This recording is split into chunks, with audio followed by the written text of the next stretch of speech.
બનાસકાંઠા જિલ્લાના થરાદ ખાતે ડોક્ટર ભીમરાવ આંબેડકરની 133મી જન્મજયંતિની ઉજવણીના ભાગરૂપે થરાદ રેફરલ હોસ્પિટલ નજીક ડોક્ટર ભીમરાવ આંબેડકરની પ્રતિમાને ફૂલહાર અર્પણ કરી ભવ્ય બાઇક રેલી યોજી હતી અને ત્યારબાદ નિધિ બ્લડ બેંક અને આદર્શ બ્લડ બેંકના સહયોગથી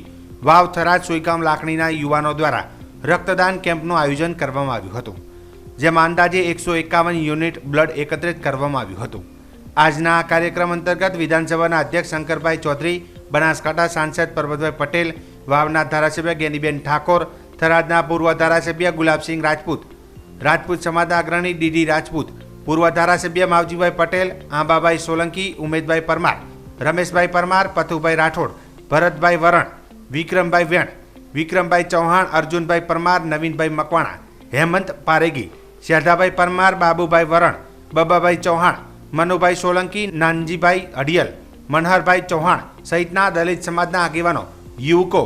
બહોળી સંખ્યામાં ઉપસ્થિત રહીને ભવ્ય ઉજવણી કરવામાં આવી હતી।